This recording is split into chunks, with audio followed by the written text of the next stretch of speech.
Naku po mga kababayan, nalagasan na naman ang vlogger si BBM at ito ngang si Jason Eliazar TV ay nag-withdraw na nga ng suporta dito kay Bongbong Marcos. Nako, isa po tong kilalang vlogger din mga kababayan. No? Marami po siyang followers. 400,000 mahigit po yung followers niya sa Facebook at marami din pong subscriber sa YouTube mga kababayan. At talagang galit na galit siya sa ginawang pag-aresto kay Senador Marcoleta.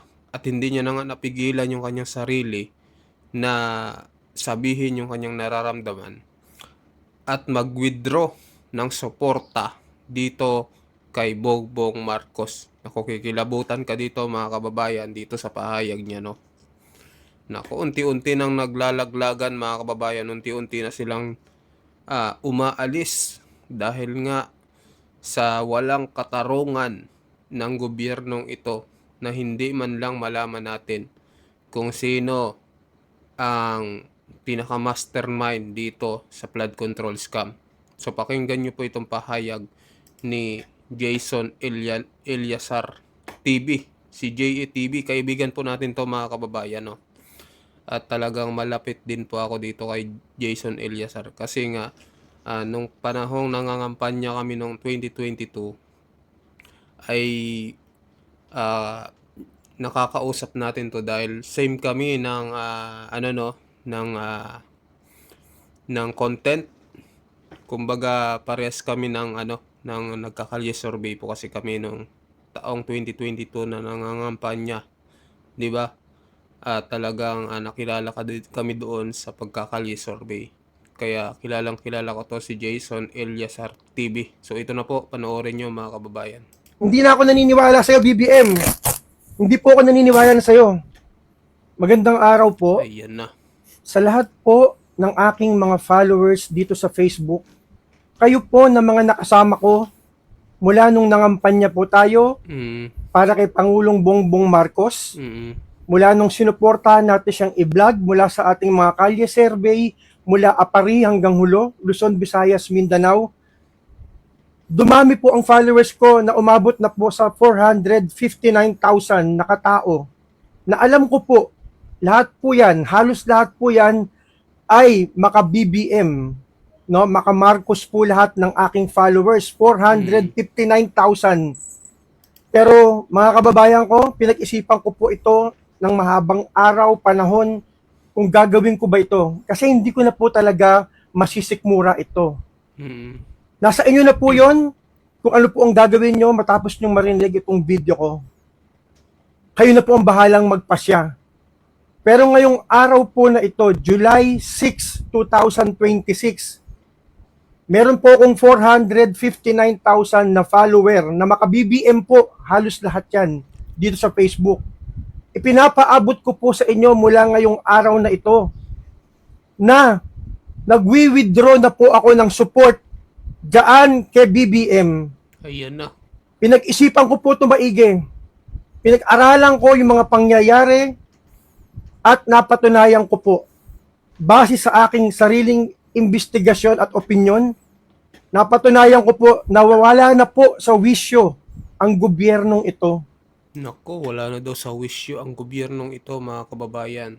Ayan po, talagang napagtanto ni Jason Eliazar TV na talagang wala nang patutunguhan daw ang administrasyon na ito mga kababayan. At hindi siya natatakot na maubos ang kanyang followers mga kababayan. Kasi dito binash siya ng mga followers niya na maka-Marcos mga kababayan dito sa comment section. Talagang binash siya at hindi siya natatakot mga kababayan na mawala ang suporta o yung mga followers niya at talagang maninindigan siya mga kababayan. So tuloy natin. No? Yung dating ibinoto natin na inaasahan natin na magtataguyod ng batas at ikauunlad ng Pilipinas. Ginamit nila yung kanilang kapangyarihan sa aking obserbasyon, sa aking opinyon. Ngayon ko lang na-realize na sinamantala po talaga nila. Pasensya na po kayo mga followers ko. Okay lang po sa akin. Yung 459,000 na followers ko, di bali po maging zero. Inaasahan ko po yan, after nyo mapanood itong video na to, inaasahan ko po yan na magiging zero ang aking followers. Pero wala po akong pakialam. Ginagawa ko po ito dahil talagang hindi ko na kaya yung aking nakikita sa pangyayari sa gobyernong ito. Nagwi-withdraw po ako ng support kay BBM. Hindi ko na po siya sinusuportaan at hindi na po ako naniniwala sa kanyang mga ginagawa. Naniniwala po ako ngayon, naliwanagan na ako, ngayon ko lang naisip. Pinagtatanggol ko siya ng mahabang panahon sa aking lahat ng vlog. Pero ngayon ko lang na-realize, unang araw niya sa Malacanang, Executive Order number 1, dinemolish niya, tinanggal niya yung anti-corruption na bill, na law. Pinirmahan niya, yun ang unang-una niyang ipinatupad. Tanggalin yung anti-corruption na act. Ngayon ko lang na-realize, sa unang araw na pagka-presidente niya, tinanggal niya yung batas na yun. At yung mga sumunod na nangyari, yan na po ang sunod-sunod na nangyayari ngayon sa ating bansa. I withdraw support kay BBM. Bahala na kayo, mag-alis na po kayo, mag-unfollow na po kayo lahat sa akin. Ayan po. At hindi ko rin sinusuportahan si Sara Duterte. Hindi rin po ako naniniwala sa kanya. Sarili ko pong opinion to, sarili ko pong konklusyon, desisyon na mag-withdraw ng support kay BBM dahil hindi na ako naniniwala sa kanya. At hindi rin ako maka-Duterte. Hindi ko rin sila gusto. No? Ayoko rin ng ginagawa nila. Pero naniniwala ako sa ipinaglalaban ng Iglesia ni Cristo. Naniniwala ako na tama ang pinaglalaban ng Iglesia ni Cristo na hindi dapat ang selective justice. Naniniwala po ako at kaisa ako ng Iglesia ni Cristo. Dahil ako po ay isang Iglesia ni Cristo. Kami ay bumoto kay BBM. Pero nagsisisi po kami. May mga kumu-question. Binoto nyo ngayon, hinalabanan ninyo. No? Kinokontra nyo ngayon. Nagrarally kayo laban sa gobyerno. Siyempre, kaya ka namin ibinoto itong si BBM dahil naniniwala kami na siya yung makakapagpatupad ng tamang batas, makakapagpaunlad ng Pilipinas. Pero kabaligtaran po ang nangyayari ngayon. Mali po na suportahan ang ganitong klaseng administrasyon. Hindi na po ako sumusuporta sa inyo, Pangulong Marcos. Pasensya na po kayo. Napakalaki niyo akong tagahanga. Binurmut ko kayo, lahat po kayo mga nag-follow dahil sa aking mga vlog kay BBM. Kahit po mag-unfollow po kayo sa akin, maiintindihan ko po kayo. Alam ko po, no? Pero hindi na ako bulag ngayon. Hindi ko na siya nagtatanggol, hindi ko na siya kaya ipagtanggol. Dahil sa aking opinion, mali na po talaga ang nangyayari.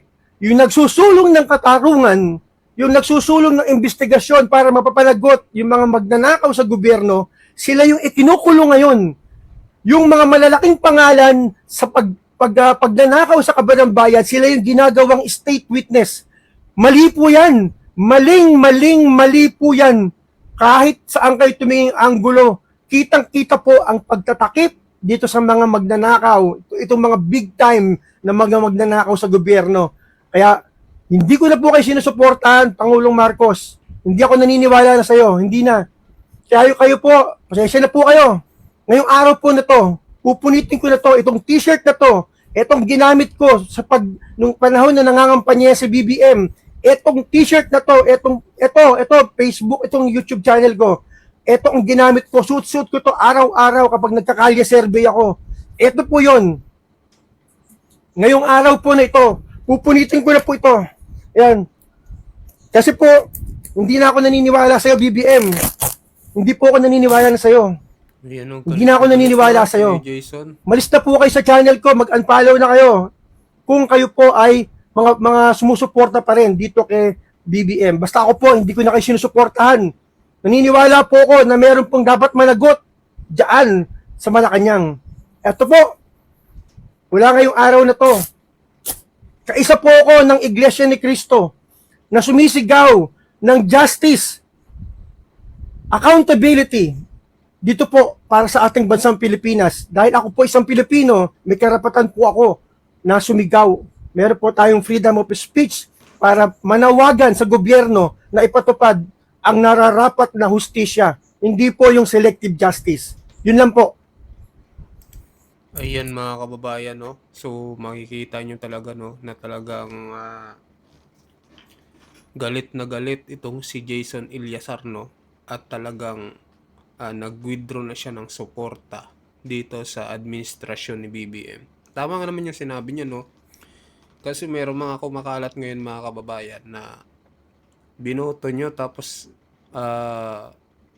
magrarally daw kayo. Malay ba namin na corrupt yan, no? Na corrupt itong gobyerno na to. Dapat ba alam namin noon na ganon ang mangyayari ngayon? Wala namang kaming alam na ganyan pala mga kababayan yung administrasyon na yan. 'Di ba? Malay ba namin na yung binoto namin ay ganyan, 'di ba? Ganyan pala yung gagawin sa Pilipinas. Ibang klase din 'tong mga Pilipino sa Pilipinas eh. Talagang yung ninanakawan ka na, sila masaya pa din mga kababayan. Yung nagalit sila sa nagrally ang Iglesia ni Cristo. Kasi daw nakakapagpa-traffic. Pero hindi sila galit sa ninakaw sa kanila. Sa pagnakaw ng mga buhaya na ito na hanggang ngayon ay wala pa ring napapakulong na sangkot dito sa flood control scandal mga kababayan. So kaya ngayon ay marami na pong nagbabaligtad. Baka hindi lang ito si Jason Ilyasar ang magbaligtad. Mayroon pa po mga kababayan. So hanggang dito na lang po. Anong pong masasabi nyo dito sa pahayag po ni Jason Ilyasar TV mga kababayan dito sa pag-withdraw niya ng suporta dito kay Bongbong Marcos mga kababayan. Mag-comment kayo, mag-like at mag-subscribe sa ating video. At sa mga bagong pasok po dyan, huwag niyo pong kalimutan mag-subscribe din, no, sa ating YouTube channel. Maraming salamat po sa inyo lahat mga kababayan.